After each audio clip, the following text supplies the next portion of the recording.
Christine, whenever you're ready to go, it's all yours. Good evening, and thank you for joining us for this happy hour. We're really happy around here at Urban Confluence. I'm Christine Davis, Vice Chair of Urban Confluence Silicon Valley. As a longtime resident of downtown San Jose, I'm excited to have the great honor to serve my community on this historic project. Tonight is our first of 4 community meetings since the 3 finalists presented their impressive and refined designs to the jury on January the 30th. I hope you've all had time to watch those. If not, we're going to give you a briefing tonight. But from inception, this community meeting has been one of our most important outreach efforts. Our goal tonight is to give you great information and do it in a very efficient manner and be respectful of your time this evening. Couple of things, we will not be using the chat function. Q&A will be used for all of your questions. And to kind of start this off, I'd like to introduce 2 very important relationships to Urban Confluence since the beginning, and we've asked them to briefly speak. First is Nicole Burnham. She's with the San Jose City Parks, Recs, and Neighborhood Services. And then directly following Nicole will be Jody Starbird. She's the past president of Guadalupe River Park Conservancy and also serves on our jury. Nicole? Thanks, Christine. Hi, everybody. I'm Nicole Burnham. As Christine noted, Deputy Director of Capital Programs for the Department of Parks, Recreation, and Neighborhood Services. I've been working with the Urban Confluence team now since December of 2017, I would say, as they've came to the city and started contemplating the idea of a gift to the city to be located in a public park. And we've come a long way since then. So it's nice to see how far the project has come. We've landed on Arena Green at this point, as most of you know. And so tonight you're going to see 3 interesting and exciting concepts that have been put forward by various design teams from around the world. And we're excited to hear what people think and what the community thinks of the proposals here. We care about how you feel about using your parks this way. We care about how you perceive these 3 designs and which one is your favorite. John Cicerelli, who's the director of Parks and Recreation, is on the jury, who will be among the people making the final selection. So I'm excited and I'm happy to be here to support this Urban Confluence team as they move forward with their project. And with that, I'm going to turn it over to Jody Starbird, past president of Guadalupe River Park Conservancy. Thank you, Nicole. And I think I'm going to echo a lot of what you just said. The Guadalupe River Park Conservancy is the city's nonprofit partner in the activation and development of the Guadalupe River Park and Gardens. And Arena Green, which is the proposed location for the Urban Confluence project, is one of the downtown parks that's within our purview and that we are looking forward to activating and getting on the map for a lot of downtown residents, as well as residents of the entire city and the region. So it's an exciting process. As such, we've been active stakeholders in the process as it's moved forward. I've been involved in the process at least as long as Nicole has, and the Urban Confluence Group has been very open and has demonstrated to us time and time again that they are interested in everyone's input. Input and comments are definitely welcome tonight. That's really what we want.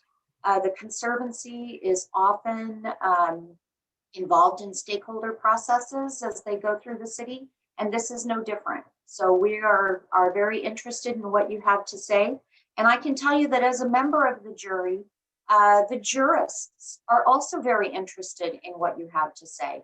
Your input and your comments will be really, really important as we move forward, and we fervently encourage your participation. And thank you all for coming tonight, and we look forward to future communications as we move through the process. Thank you, Jody. You can see now why Nicole and Jody are such important partners to us. And we just thank you for everything you've done so far and for the future. I'd also like to mention that John Ball is not on air with us this evening. He is one of the jurors, and he is the chair of our Urban Confluence project. But next, I'd like to turn the program over to Steve Borkenhagen, our third board member and the executive director of Urban Confluence. I like to call Steve the walking encyclopedia because as a great executive director, that's what he should be. He just knows everything, day in and day out that happens. I know I promised you a blonde wig tonight, Steve, but you look absolutely dapper without it. So without further ado, Steve Borkenhagen. You're muted, Steve. Thank you, Christine. Now I'm unmuted. I want to start with a thank you to Christine and Nicole and Jody and our partner, John Ball. This is if there ever was one, this is a team effort. We've been at this for 4 years. I remember walking into Nicole's office a few years ago and I think she was skeptical about us at the time and we had a lot of important work to do and we would never have gotten here without Nicole's help, Jody's help, the Conservancy, and many other stakeholders we'll talk about in a moment. So our mission is to build an artistically inspired iconic structure. So a few years ago, John Ball and Tom Woolmott and I all had the same feeling that Silicon Valley and San Jose in particular lacked a real physical manifestation of who we are and what we care about. And it was really strange for a community as big as ours not to have anything like the Eiffel Tower or the Space Needle, take your pick. So we took on this project. Shortly after that, Christine Davis joined John and me, and the three of us have been working on this with scores of other great helpers ever since then.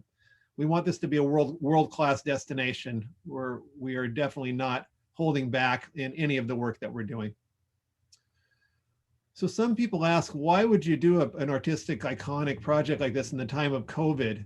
Well, our answer is that public spaces and the beauty of nature matter now more than ever.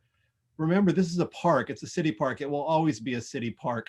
And beautiful things are what make our lives meaningful. And I think we all have that feeling now when we've had to stay home or shelter wherever we are, that we desperately want to be back with people when we can. And so we didn't want to wait until COVID was over to do this important work because this is going to be probably a 6-year project by the time we're done, or 7 years. And so we're working through COVID. We know how difficult a time it is, and we respect that, but we think that projects like ours are critical right now, and that's why we keep doing the work. We are one of the wealthiest places in the world, and we think that the next step after wealth is civic transformation. If you look at the great gifts we've received from people in the past, really for the millennia in the past, the great buildings, the great parks, they were given to us by our predecessors, and now it's our turn to give this wonderful gift of civic transformation to our children, our grandchildren, and really the people of the world, because we are an international community if one exists anywhere on earth. A reminder, this is going to be a meaningful gift to the community. So we're going to raise this money, and with the hard work of Nicole and Jody and others and the city council and the mayor, we will negotiate it so that this is a gift given to the city, and ultimately the city will own whatever we build, whichever the finalist wins. And we want to build a must-see place that will become, in essence, the logo of Silicon Valley. When people come here, we want it to be the place people say, you have got to go see that, whatever it ends up being, and that it's a place of hope and healing and human connection. I'm not going to go through all the design evaluation criteria, but suffice it to say that they were very seriously analyzed. The jury is using these criteria. They appear on our website. You're welcome to email or call me anytime if you have ideas about this. And to echo what Christine and Nicole and Jody said earlier, this is all about communication, and we are part of the community just like you are. So please communicate with us, whether it's about evaluation criteria, your opinion about the site or any of the finalists, or anything else.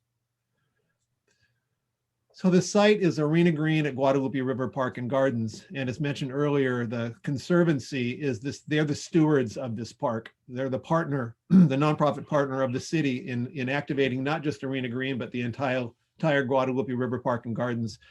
And we think it's a gem that is improving constantly, and we want to be a catalyst to have it take further steps toward greatness. We did a site selection study, or I should say we engaged Steinberg Hart to do a site selection study a couple of years ago. We analyzed 8 sites in and around downtown San Jose, and this site came out far ahead of the others. So we were really happy with it. It's got a river and a creek and the confluence here. It's got grass. It's next door to very important projects, which I'll get to in a moment. We would not have a project without our donors. We've got the better part of 400 donors. They donate different amounts, some very large amounts, some small amounts. They all matter to us. And I want to thank every donor who's supported us. And most of these donors come back year after year and give us more money. And ultimately, we're going to have a very heavy lift and be raising more money than anybody's ever done for a project like this really in Silicon Valley. And so we are sowing those seeds now and look forward to doing the capital campaign at the appropriate time. Again, partner organizations are the only way this could possibly get done. And I could say with confidence that every day I have conversations with partner organizations. Some of them are people on this Zoom call, Nicole and Jody. Christine and I and John Ball are constantly talking to partner organizations, Little Italy, the neighbors of the park, the Sharks. You can see Joint Venture, the Downtown Association. These are all really important partners. The mayor and council, of course, are critical because they represent the owner, being the city. City staff, not just Nicole, but other departments have been vitally important to us. Office of Cultural Affairs, in particular, Michael Ogilvy, the Public Art Director, Michael O'Connell, Department of Public Works, Bill Eckern is the Diridon Project Manager. These are all people who have given us lots of really important advice over time. And you can see other partner organizations listed here, every one of which has really been important to us. We have a first-rate jury of 14 people from all over the country and a couple from Europe. They've done an excellent job to date. They'll be meeting again soon to pick the winner, and I'll get into that in a moment. But I thank you, all the jurors there. They've done a fabulous job, and Jody and John Ball are 2 of them. People have said that we had the most successful competition in the world in 2020. I don't know that we can precisely validate that, but it's very rare to get 1,000 submittals to a design competition, and we did that. We had 963 qualified from 72 countries on 6 continents. That really speaks to the international flavor of all the work that we've done. We marketed this throughout the world, not just locally or in the state of California. Jury got together last year. They chose the 3 finalists. And an important point to make, people ask sometimes, why are the finalists all foreign born? And the answer is that the jury members did not know the identity of any of the submitters. So it was completely anonymous. It just happens that the 3 finalists are from other countries. They could have been from anywhere. The last bullet point here I want to make, that spectacular public spaces are really the heart of great communities. And that's really what drives all of us who work on this day in, day out, is the magic of parks. And we're so thrilled to imagine this park with a fabulous iconic object in it, along with other activations, whether they're benches or lighting or other things that do what the great parks in the world do, which is inspire us to want to be outdoors and enjoy nature and enjoy outdoor areas. This is a real quick timeline of our project. We got through phase 1 last year. We are in phase 2 right now. The jury will meet on March 6th, and they will rank the 3 finalists. Then the city council will review the recommendation of the jury after the city manager weighs in, and they'll do that, we hope, on May 4th.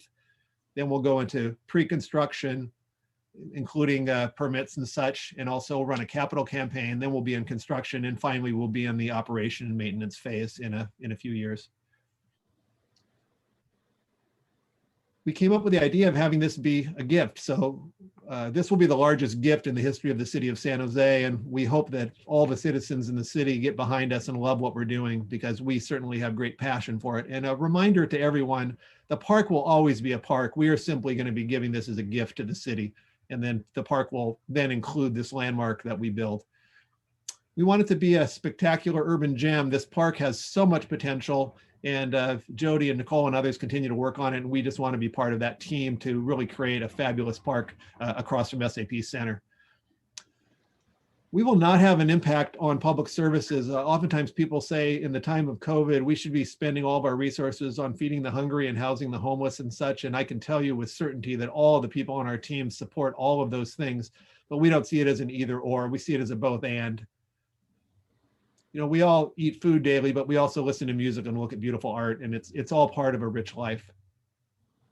We can't have an operations and maintenance plan complete until we have a winner. So we're just in the preliminary phases of that. But once the winner is selected and validated by City Council and the mayor, we will immediately get into an operations and maintenance plan.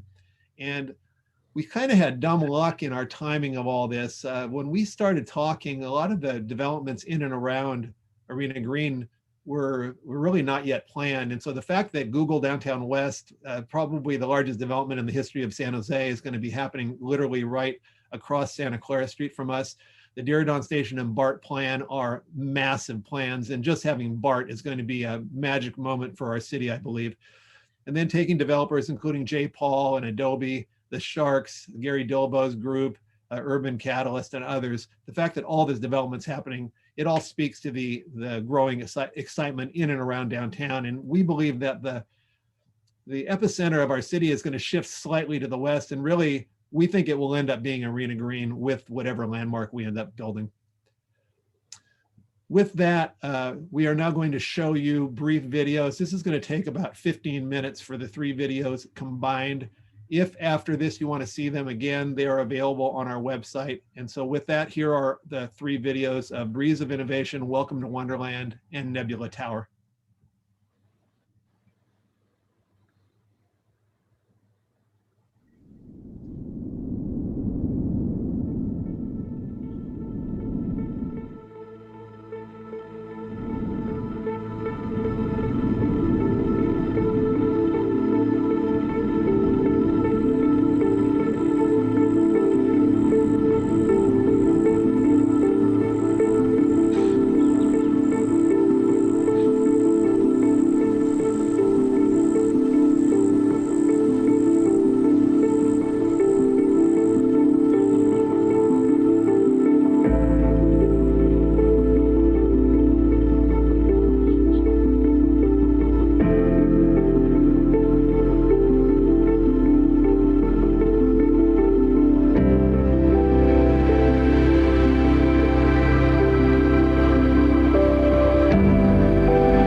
Next video will be coming soon, everyone.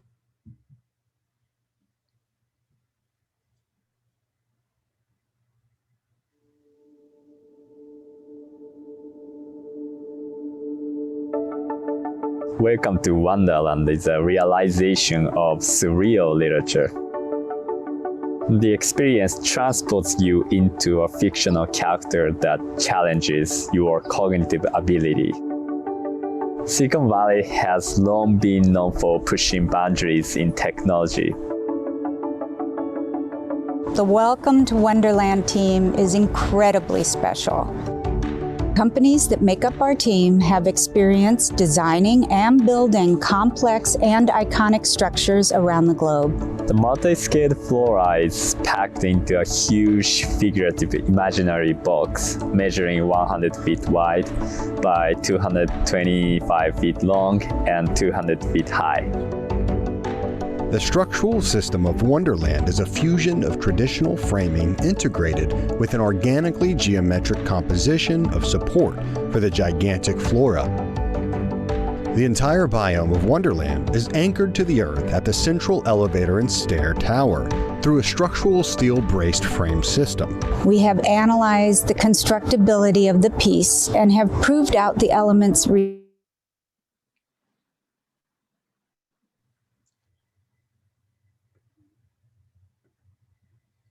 Obviously, we have some technical problems.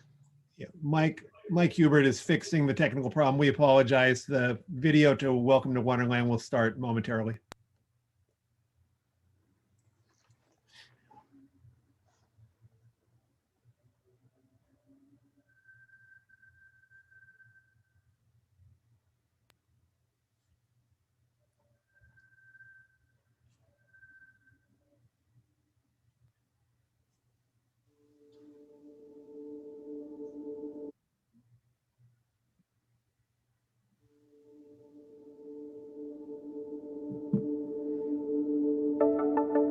Welcome to Wonderland is a realization of surreal literature. The experience transports you into a fictional character that challenges your cognitive ability. Silicon Valley has long been known for pushing boundaries in technology. The Welcome to Wonderland team is incredibly special. Companies that make up our team have experience designing and building complex and iconic structures around the globe. The multi-scaled flora is packed into a huge figurative imaginary box measuring 100 feet wide by 225 feet long and 200 feet high. The structural system of Wonderland is a fusion of traditional framing integrated with an organically geometric composition of support for the gigantic flora. The entire biome of Wonderland is anchored to the earth at the central elevator and stair tower through a structural steel-braced frame system. We have analyzed the constructability of the piece and have proved out the elements required to execute this immersive experience. 一口に白って言っても実際はいろいろな白が世の中に存在していて、例えば白の濃淡や明暗の色合いだったり、特に素材本来が持つ色合いや質感、そういったものを再認識した上で慣れ親しんだ日常的なものを非日常的なものとして表現する。Wonderland pushes the envelope of structural creations. A number of materials will be used to fabricate the various flora. The materials will deliver slightly varied textures, especially in close proximity to the sculpture. Materials used at grade and within patron spaces will have softer edging conditions. Our team has looked at every aspect of the project, from meeting building codes to stair towers and structural systems. So it is safe and secure. We have explored multiple material finish options and confirmed longevity and maintainability. We envision Riche as a caretaker of not only the opening day experience for the people of San Jose, but the ongoing experiences of the many generations to come. The experience is the intertwining between two different worlds. The juxtaposition of artificial nature against real nature allows you to dream or rethink. the familiar world in a fantastic new way. An organic structural frame springs from the traditional framing to emulate the stems, sepals, and styles of the flora. The biomimicry provides for a seamless integration of the structural system with the artistic vision. The three components of the structural system, the braced frame core, the floor and ramp framing, and the organic flora structural support system, are tied together as a unified whole to resist the environmental and seismic forces that Wonderland will need to resist. Wonderland entices and invites you to explore. Like Alice, you become curiouser and curiouser. In the novel Alice's Adventures in Wonderland, Alice says being so many different sizes in a day is very confusing. As you move deeper inside, the oversized flower imparts a feeling that you are physically growing smaller with every step you take. The flora relates to each other by touching, leaning, and intertwining to produce a multitude of spatial qualities and experiences. Our project protects the riparian corridor and meets the goal of net zero. Our approach to net zero starts by sustainable design. We want to get to zero by first looking at conservation and efficiency before reviewing on-site renewables and purchasing renewable energy credits and carbon offsets. While this project shows its innovative in stillness during the daytime, it transforms its artificial nature into a vibrant, colorful bouquet at night. Projection brings the biome to life via digital canvas of over 55 million pixels across the east side of the sculpture. Images of creatures, animated textures, and visual effects combined with localized audio will surprise and excite guests. Projection mapping on the exterior brings the flora to life with dynamic colors and textures. As the sun sets, Welcome to Wonderland awakens a world of color. The bottom of the sculpture gradually illuminates, reaching upwards until it's entirely engulfed in color. On the interior, larger-than-life hologram creatures allows you to experience an enjoyable and yet slightly unsettling environment. Welcome to Wonderland is poised to become a global icon, and the nighttime lighting experience will not only rival the lighting of icons around the world, but may also inform how they might look in the 21st century and beyond. Once you've been to Wonderland, you will always remember the sensation of being in a magical world. Returning to your ordinary world will never be the same. Welcome to Wonderland is a local landmark, but sets the stage to become a worldwide sensation.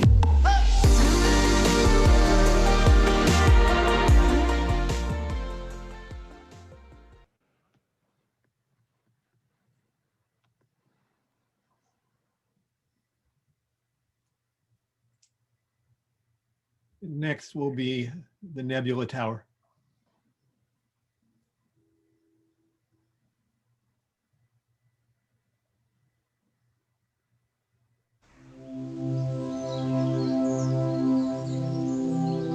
When we think about a contemporary landmark, we are envisioning something that connects the future and the past, something that recalls our emotion of the places and represents the identity of the city.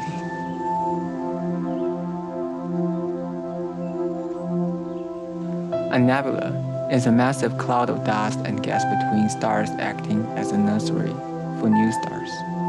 What we need today for a city is not a monolithic monument, but something we can engage, something soft, ever-changing, and adaptable.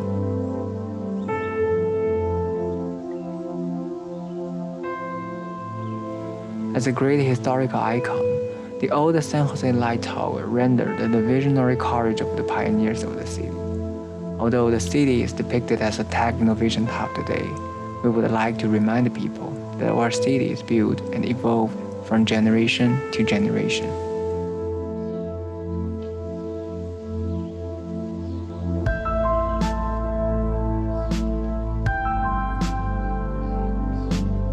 Here, the traditional characteristic of a light tower as a figure is inverted into a spatial void.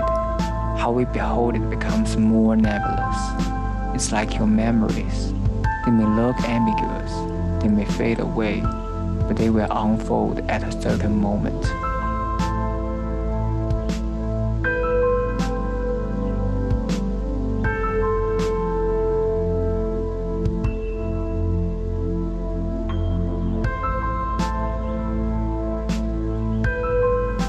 Our hope for the Nebula Tower is to bring time and light together and to create a hybrid prototype of diversity. It's an inverted tower and an arched gate. It's an arena for civic space and an observatory for the city. It's a structured vessel for lighting and a canvas for all artists.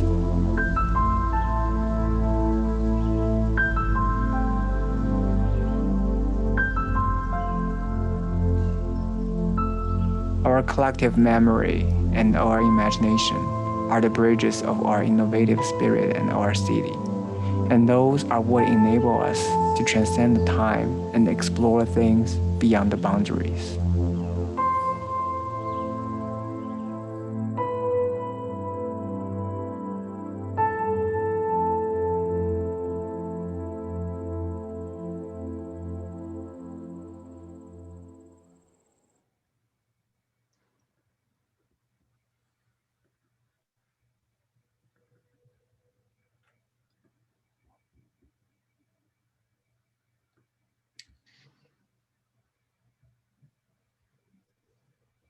So those were the 3 videos of our finalists.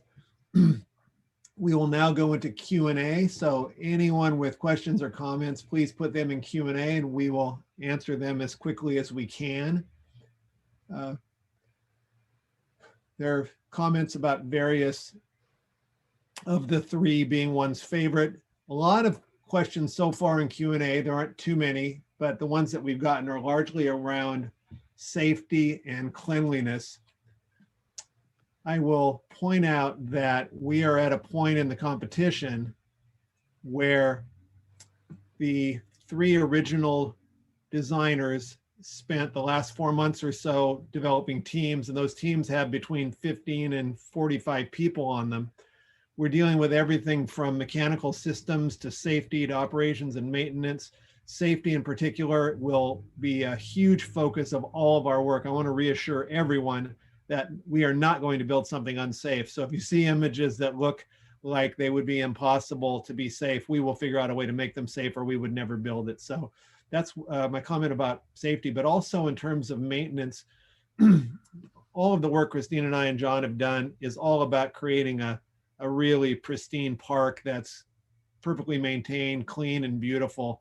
Also, there haven't been many questions about activation strategies, but activation is a really important part of our whole game plan, that we want that park to have, my joke is always, I want to be able to buy an ice cream cone, but we want ice cream, food, beverages, first-rate bathrooms, ranger stations, whatever is necessary to create a fabulous park experience. Christine, do you want to add anything to that? Yes, back to the safety part. I know in a lot of these renderings, you see the question was asked about the walkways. And naturally, they are all done to code. But like Steve said, and being that John Ball has so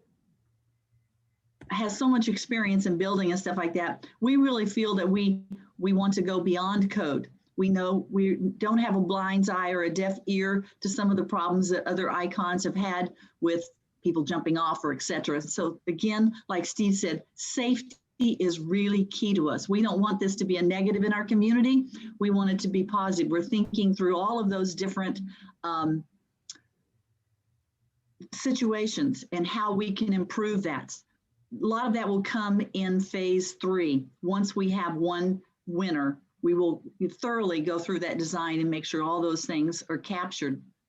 And the other thing as far as, just adding to this, I know a lot of the questions are, it's beautiful and stuff like that, but the Arena Green and that whole area where so much of the development of downtown is happening with our, our developers and with Google and Deer Dawn Station and all that evolving now and into the future with BART. We're in the core of the city. And the core of the city should be the pride of the city. And so we look at this as something that that San Jose and Silicon Valley is a total buy-in. That's one of the reasons that these community meetings for us are so important. We need to not just hear ourselves and what we think, we need to hear from you, because we have a lot of very engaged and experts in this community that many of those are touching our lives now. Like Steve said earlier, we have the advisory council, and many other, partners, but we want to hear from the community, because it's going to be really important to us to take those comments back to the jury. So safety, cleaning that up, yes, that's all part of the process of executing this iconic landmark. So it doesn't just bring our neighbors, it brings people from over the water to come see it. It also has economic value in that respect.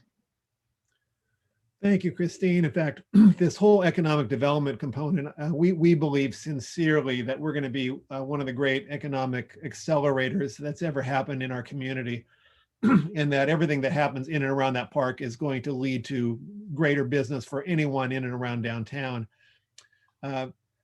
Also, just a comment about outreach. As Christine said, we're all about listening to you. I am the easiest person in the world to find. My phone number is all over our website and everywhere else. So please feel free to pick up the phone and call me. I'm here for you, and we hope that you'll be there for us, because we're doing this for all of us, not just for ourselves. Another question in Q&A. Excuse me, art piece number 1. What about security? How is that funded?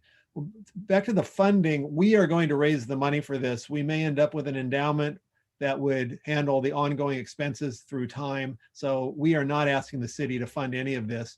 As far as security is concerned, once we get a winning design, we will put an immense amount of energy into security. Whether that means fences around the project or not, it probably will. Also, there could be turnstiles that control the rate of people going in. So we know that security is an important design component that we'll be working on very hard once we get into phase 3, which will be soon. Same question, it looks like you can walk on platforms. What is the security so you don't fall off? Is there an elevator? All 3 of them would certainly have an elevator if they are the winning design. Some of them may have 2 or 3 elevators. What about ADA? ADA will absolutely apply, as will CEQA, and we will end up doing an EIR. So if there are concerns about environmental issues, we will be going through the full EIR process to make sure that we're respecting the river and the trees and the grass and all the living things that are in and around Arena Green. Question about the carousel. Yeah. We don't know the answer to the carousel. The carousel, in theory, could stay, it could move. Before we were even an idea, it was considered to move the carousel possibly over by the Rotary Play Garden, which would be somewhat logical given all the children who are at the Play Garden. The Play Garden, I want to say, is getting 500,000 visitors a year. But if the carousel stayed, that would be fine too. We would simply make it work in our project design.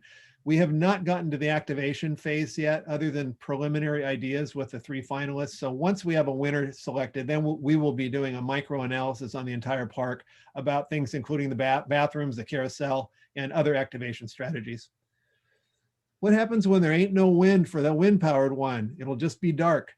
A good question. The entire project is not driven by the wind. The wind moving the reeds and the reeds lighting the lights on the top is part of the idea, but it's a good point that if there were no wind, there would not be light being generated. So the questioner is correct about that. Wonderland appears to be its best at night. San Jose doesn't attract many tourists at night, so it seems that it will be very blah during the day.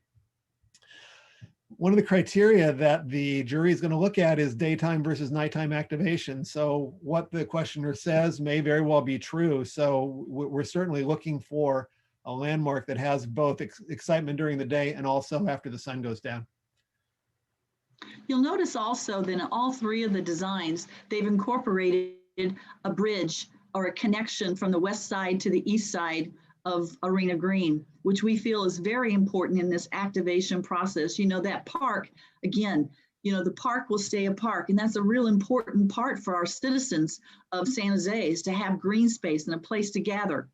But now and all three of the designs would have a connection between those two sides of the park, which we think is going to be a great improvement. Someone also asked about how many people do you have participating tonight? This is the smallest group so far, but what we want to do, and Steve and I were going to talk about it later, but I just want to address it right now, is that we would certainly ask all of you to forward the information about our project to your friends, your business associates, and different people that you know of, because the more people that we can touch through this stage of the project, before the jury meets on March the 6th and gets their input, the better off we are in the actual culmination of the project to that part. So please pass it on to all of your friends and associates.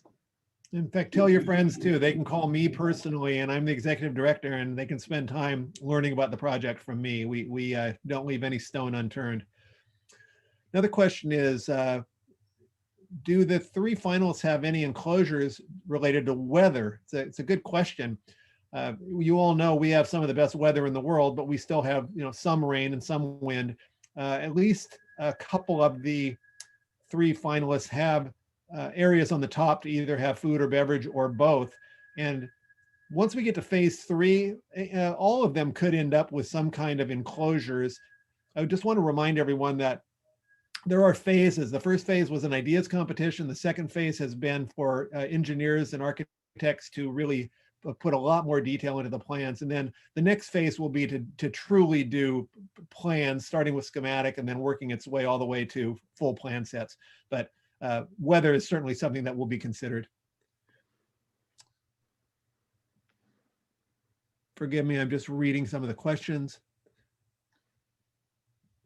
How will the budget be planned to maintain electronics over the years to come? A good question. We're very conscious of the fact that insofar as there is high technology involved, that we need to be able to control that such that vendors could make repairs and such into the distant future. So it's something that we're very conscious of. In fact, our partner at the city, Michael Ogilvy, is always reminding us that software and such needs to be able to be modified by others, so that if the designer wasn't around anymore or in the distant future was not alive, that we would still have a way to do that. So that's part of our plan, certainly. Another question about maintenance. Yes, the city has been clear that we need to have a plan and we need to fund operations and maintenance over time. Exactly how that's going to be done has not yet been determined because we don't have a winner yet. Once we have a winner, we can start to get really granular on what our plan is going to be for cleaning, repairs, et cetera, et cetera. I see there's some questions too about the environment and concerns for flying birds and other critters. We just want to make it clear that we don't want to kill any birds and we don't want to kill any fish from the beginning. I'm a lover of nature. I live on the creek in downtown San Jose, and improving all that and keeping the natural habitat there is very important to us and has been all along. And 2 years back, we engaged with experts in those fields, and that was part of the criteria, again, with the competition brief. And so with lighting, all of that has been taken into consideration for not only just the bird life in the riparian corridor, but also the lighting with the airport. And so that is all been taken care of as far as looking. We're not gonna go out there and build something that we can't light up. Lighting really matters. In fact, just a reminder to everyone, we are the San Jose Light Tower Corporation. We were inspired by a fabulous light tower that existed in San Jose from 1881 till 1915. Another question about how many people are participating. The last I looked, we were at 53. I'm not sure what the number is now because I just can't see it on my screen, but a comment about attendance. We've now had probably a dozen community meetings or webinars, or maybe even more than a dozen, and also tours of Arena Green. And what I can tell you is that we've typically gotten 100 people something in that range at many of these meetings. It's never enough. Christine, John, and I are always working on having more and more people participate. But if any of you have ideas about how we can get more people to participate, please let us know. But we always hope to get 100 people. I will point out that this is the first, as you can see on the screen, we're doing 4 community meetings. As our friend Nicole at Park says, there's no such thing as too much outreach. So we want everyone in the city to understand what we're doing and give us advice and participate any way you can. Also, if you feel like there's an organization that you would like for us to reach out to, you know, Steve or any of us, but Steve is available at all times and we would love to add them to our list. Another question. Also wanted, go ahead, Christine. There was another question about the environment there. I just wanted to add that Katya Irvin is with the Sierra Club, is also one of our very prestigious jurors. And so again, with the environment, that's her passion. And so we have someone that is watching over that, you know, part of the selection of the iconic structure and the landmark that's chosen. Question, is it possible to have us, the community, involved in this project even after the finalist is selected or the winner is selected? Involvement after the project is awarded, et cetera, et cetera. Well, my answer is we want as much involvement as possible. If you've got energy and time, you want to volunteer, just call me and we've got a place for you. So I appreciate the energy and I appreciate the question. And you know, I'm the only paid person. Christine and John are virtually full-time volunteers, oftentimes full-time. So we are a volunteer-driven organization with just me as paid staff.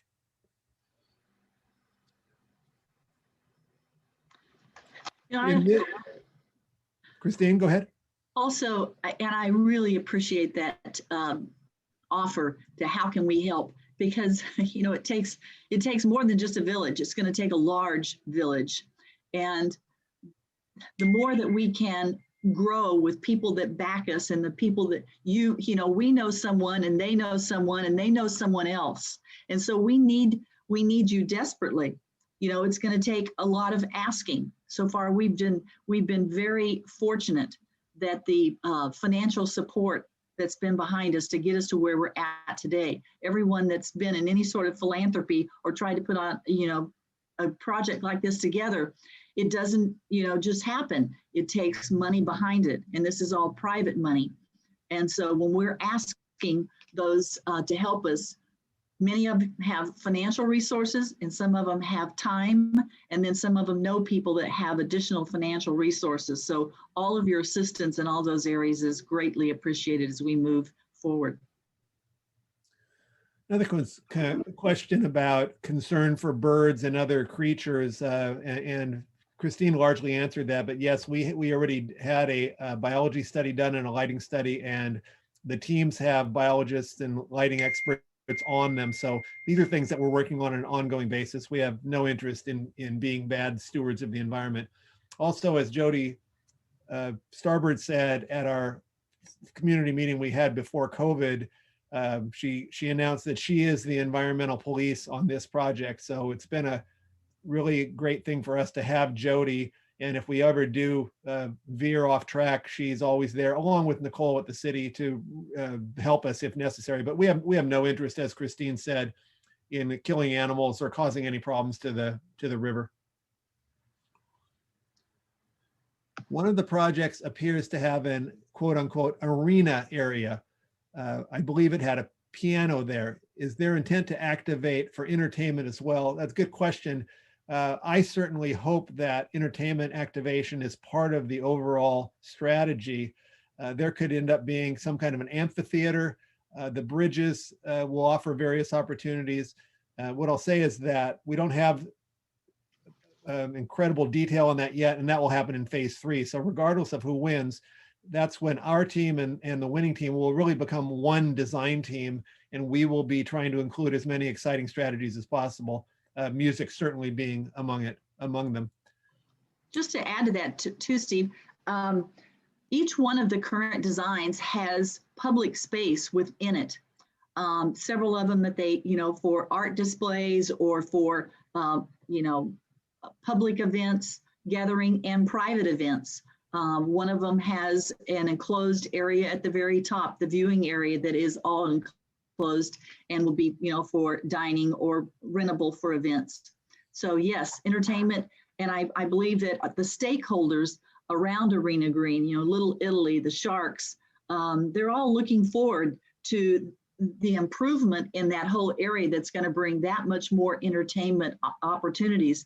One of our supporters loves the idea of it being an entertainment zone, which brings life to downtown San Jose. Just on that topic, a reminder that all three of the finalists are located on the northern section of Arena Green West, which means that the viewing opportunity will really be spectacular from the northern part of Arena Green East. So if you think about what one would logically do, I'm thinking now of the Eiffel Tower and the Champ de Mars, there would be a real logic to having viewing areas on the east side where one could look at the landmark during the day or at night and have a sandwich or a beer or whatever it might be. Will you have security cameras around the icon? Certainly security will be a significant part of our phase 3. Will a local San Jose design firm produce the construction documents? I'm a San Jose design drafter and would love to work on this project. It's a really good question. So John Ball, who's our partner and a chairman of our board, was a builder of very large projects for decades, including things like the San Jose airport, and his company did things like rebuilding the Pentagon after 9/11. So John's built projects that have that's billion with a B dollar price tags or close to it. So we're in good hands there. And John is currently working on the process for identifying and ultimately selecting a contractor and deciding on what construction method we use, whether that would be design build or some other approach. So we're certainly putting a lot of thought into that. And if this questioner wants, please feel free to give me a call and I'll let you know how you might be able to be involved also. Can any kind of solar be part of the installations? Actually, I really missed that in the presentation, that net zero was a criterion for the project. So whatever gets built is going to be net zero. And ideally, we'd even have it be carbon positive in the sense that the site produces more energy than it uses. So it's a very important priority. And our friend Randy Zeckman, who's in the solar business, has been a great advisor and help the teams by asking really, really perceptive questions. What is the easiest way to share this presentation with our neighborhood association? That's a great question. Thank you for that. This presentation will be on our website very quickly, probably in the next couple of days. And also lots of other presentations are on our website. If you haven't already been there, go there. You'll see it's really a treasure trove of information about this project if you're interested in really getting detailed. And again, I'll remind you all, you can call me anytime you want. Also, we do plan to put Spanish language and Vietnamese subtitles on these neighborhood meetings community meetings that we're having. So we are very much interested in being accessible to everyone in the city. Just someone mentions that Sal Pizarro wrote an article about us in the Mercury News today. And for that, thank you, Sal. But that is certainly there. We're at Page Local. Yeah, we're at 3 minutes to 7 now, so I'm going to let Christine wrap it up. I'll tell you all, though, if your questions were not answered, and I think there are a few that were not answered, we will answer them in writing on our website. So with that, I'll say thank you very much for joining us, and I'll give it back to my partner, Christine. Thanks, Steve. Just, blending right into that question, one of the first things in here is if your questions didn't get answered or you want to participate again or pass it on, these are the next community meetings. Number 2 is going to be Friday, February 12th, and that one will be at 12 noon to 1 o'clock. The third one is Thursday, February 18th from 5 to 6 p.m. And then the fourth one will be Monday, March 22nd from 6 to 7 p.m. Now that one will be post the jury making their decision. And so we encourage everyone to chime in or to pass this on so others can. In the meantime, if you have more questions, just go to our website because you can put them on the website and we can get them answered either by ourselves or we'll pass that on to the 3 different teams if they're specific to a team. They would graciously love to answer any questions. You know, it's important also that if you haven't seen the 2-hour presentations, on each one of those, there was a question and answer with the jury. All of those presentations are on our website as well. And the submittals, the videos, everything there is there.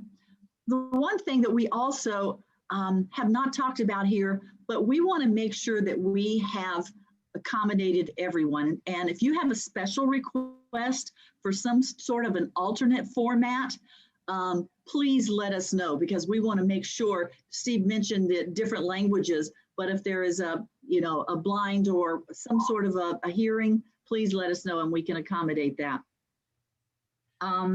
Next would be our ongoing community outreach. Again, I've said it before, Steve says it, this is critical. And one of you just mentioned that in your questions. It's critical to us having a successful project here. We need to hear from you so that we can address those issues as we go forward before the city council, as well as when we go out to the corporate world to raise the money for this. We don't, you know, we want to hear from you now, the pros, the cons, how we can improve. So please, please, please feel free to not be shy about that. And as I mentioned before, it's invite your friends. Make your comments to the website. I know that we are all accustomed to, and it's easier to talk to someone than write them sometimes. And as you can see, like I said, Steve has just got a wealth of knowledge. If he's not available, John Ball or myself, but I just want you to feel very comfortable that there's no question that we won't take and we'll hopefully find an answer for. My very favorite part of this whole project is, you know, when I look at those videos every time, including tonight, I get teary-eyed and chills because it really makes me feel good where we were 3 years ago and where we are tonight. And so I'll leave you with one of my favorite sayings is, an icon awaits, and you're all a part of making that. So at the confluence of 2 rivers lies the site of the world's next iconic landmark. Let's build this together.